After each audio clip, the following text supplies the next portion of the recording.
Hindi naman kailangan yung red carpet. Okay, okay na lang yung simento. Binili ba niya to? O, binili ninyo? Sayang. Merienda lang sana para sa lahat. Ang red carpet ay tradisyonal na ginagamit upang markahan ang rutang tinatahak ng mga pinuno ng estado sa mga seremonyal at formal na okasyon. At nitong mga nakaraang dekada ay pinalawig na gamitin ng mga VIP at celebrity sa mga formal na kaganapan. Ngunit para sa dating Pangulo, hindi naman niya binabalewala ang paghahanda na isinagawa para sa kanya. Bagkus sa mga ganitong pagkakataon, makikitaan mo ang dating Pangulo na mapagkumbaba. Ang totoo, kahit Pangulo na siya ng Pilipinas, ayaw niya magpatawag ng Pangulo, mayor lang daw ang itawag sa kanya. Yan ang sabi ni Mayor. Hindi niyo ako tawagin presidente kasi ang bunganga ko pati yung behavior ko, pang mayor lang po. Ayaw kong magpatawag ng presidente. If you want to address me as mayor. Kasi hindi kita mapansin kasi hindi ako sanay. Do not address me presidente. Hindi kita pansinin. Minsan ayaw ko, minsan talagang hindi ko ma-relate na ako yun. So you just call me mayor, intindihan ko na ako yun. I mean no offense to anybody. So beginning from now, zero tolerance for abuses committed by the law enforcement agencies, including the National Bureau of Investigation. Do not taint yourself in the company of known criminals and criminal syndicates. You will be sorry. There will be a major revamp. I will have an electronic thing there in the office to track your record. And I would know, at alam ko ngayon, kung sino yung mga generals who are tainted with corruption and drugs. And you know that, I know, we all know, you better resign. You have no more future in the police. Joke with anybody else, but not me. Do your duty, I will die for you. Do your duty, and if in the process you kill 1,000 persons because you were doing your duty, and I will protect you. And if they will try to impeach me, I will hurry up the process and we go out of the service together. Dudublihin ko yung sweldo niya. Double your salary. Let me tell you now, I will not run this country with a corrupt police. Do not do it. Ever again. Ever again. Kayong mga, the younger ones, never mind about retiring.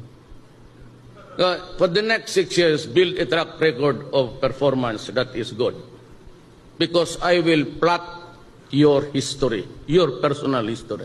Yung nakakaso kayo na may mga kidnapping, I will review your, and I will like to talk to you in Malacanang, dalawa lang tayo. Sabihin mo sa akin kung anong gusto. My job is to bring peace. My job is to talk to the enemies of the state, to the Communist Party of the Philippines, to the MILF, and to the men, and see if I could make a difference in our lives. It is not a war to be fought forever. We cannot fight forever. We might have the weapons, the armaments, and the bullets, but the mortars. But that does not make a nation. My job is to bring peace. But hand in hand, I must also bring order in my country. Magbilang kayo ng oras. Ayaw ko ng araw.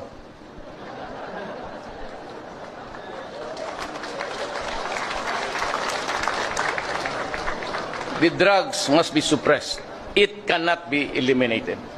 For as long as the greed for money is there, Please tell us in a capsule, Mayor, what is your leadership philosophy and where did this philosophy or the Duterte brand of leadership spring from? Well, ako, this is not, I would go into, intrude into, sabi nagpapayabang ako. But, you know, my father was governor of this, I said, Davao City, was just one Davao. Laki kasi ako, natingnan ko kung ano yung paano diskarte. And I improve on it, actually. But I remember my father saying, Of course, he died so many years ago. As a matter of fact, wala na siya nung na-mayor ako. About 20 years dead, or 30 years. 30 years after na ano. Sabi kasi niya, alam mo, politiko ka, you have to love people. Now, nung na-mayor ako, alam ko na because at any time of the day or night, you're called upon to go to this, fix this trouble. Sa gabi, may magpunta dyan because they want their patay that attended to immediately, ganon. So these are the things that you have to do. But you have to love the people. Kasi pag hindi mo talaga mahal ang tao, it's impossible to do it. Mapupundi ka eh. Ay, nakita ko sa tatay ko, pag may, kita si Davao, pag may sunog, tapos magre-ring yung radyo, sabihin, sir, may sunog dyan sa ano, then you have to go. Because you have to show to the people that you are concerned and you're worried about their fate. From anong nangyari sa kanila. Then you have to see to it that there are blankets, mosquito nets, and food delivered, and they are relocated or brought to a place where they can spend the night or the remaining few days ahead in a place where yung mga ganon. Huwag ninyong masyadong pahirapan talaga ang Pilipino. Otherwise, ako, hindi na ako makatakbo. At mayroon silang sinasabi na hindi ko matapos ang 6 years. Yung iba sabi nila, makudita ako. Yung sabi iba mga taga-Amerika, lahat ng Pilipino sa Amerika magpunta doon sa Manila kasi, sige, mag-uwi ang lahat ng Pilipino. Bagsak tayo doon sa ilalim ng Manila Bay. Tignan mo. Sa hangin nila, mga hangin ito, they think that they can change. Who are you to change the choice of the people? But pero ako, sabi ko nga, huwag niyo akong takutin. Because I became president, ay almost a miracle to me. At least sabi ninyo, pera yan, terorismo.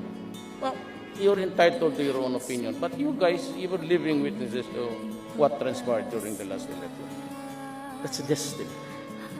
So if God wants me to be there only 2 years, He will find the reason to oust me.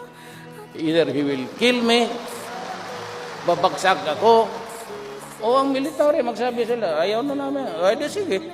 So, what does that mean to me? That is part of my destiny. Huwag ninyong akong takutin kasi para sa akin, bigay ng Diyos. Yan ang buhay ko, pati yung trabaho. Ngayon, anytime kunin niya sa akin yan, then that is the part of the history of my presidency. So, forget about yung auster-auster.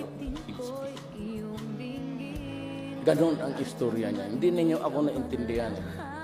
Kasi hindi niyo sinusunod ang utak ko kasi hindi niyo ako kilala. That's the problem. Hindi ako kilala ng mga elitista, mga oligarchs. Hindi naman ako kilala ng mga politiko.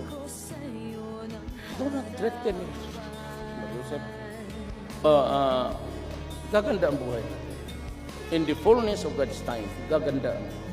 By the grace of Allah. Assalamualaikum. Aking mga kapatid. Gaganda yan. Sigurado ako. Palakbay lang. On the clamor of our citizens for timely issuance of Philippine passports, the government shall work towards amendment of the 1996 passport law to lengthen the validity of the passports from the current 5 years to 10 years.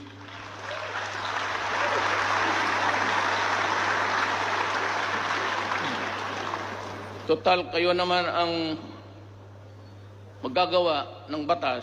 You're the ones who will pass the law. Even if you make it good for 30 years, okay ako. Bahala ka. Basta stretch a little bit because 5 years is just really simply on a regular basis.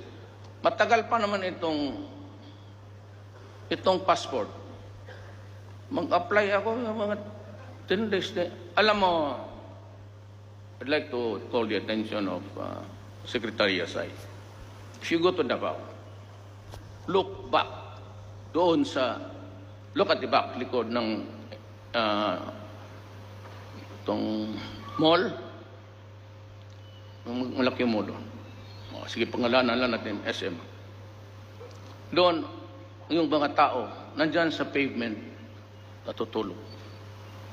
For the many times na daan ako na walang ulan, doon yan sila. Because first come, first serve. And the only outlet there, the outlet of your department is yung sa SM.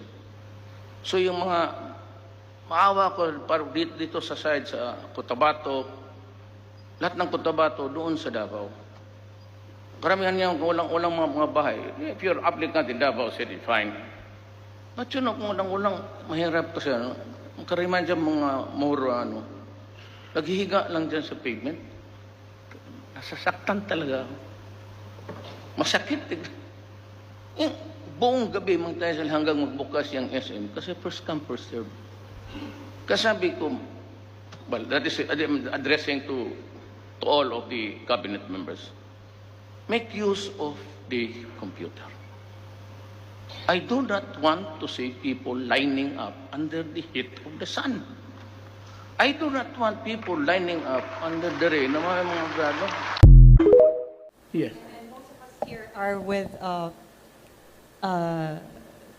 Lakas.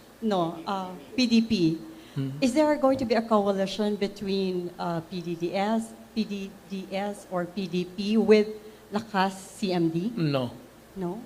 No, I cannot. Because nandyan si Marcos.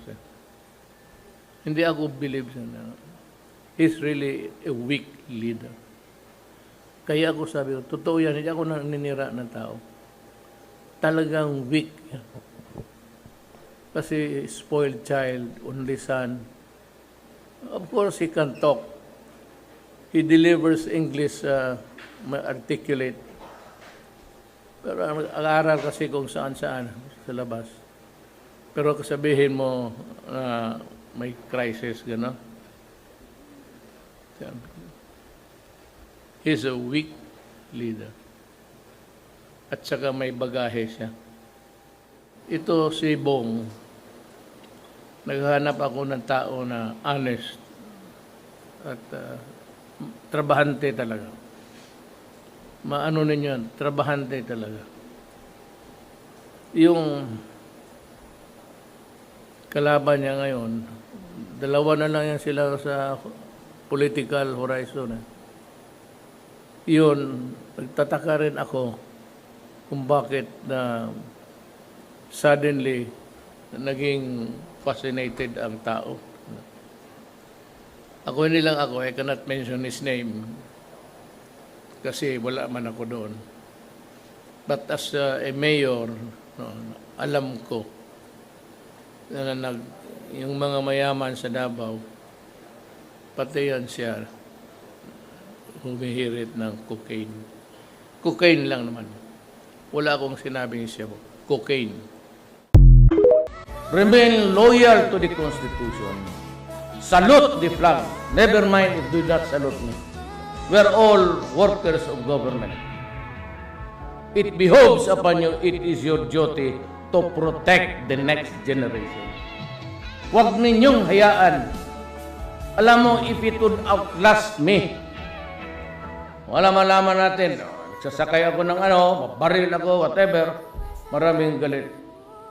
Promise me now, wala akong hihindi nyo. Do not compromise the next generation. It is a very serious problem of our country. Do not be afraid to do your duty. Huwag kayong matakot. Yan lang ang hihingi ko sa inyo.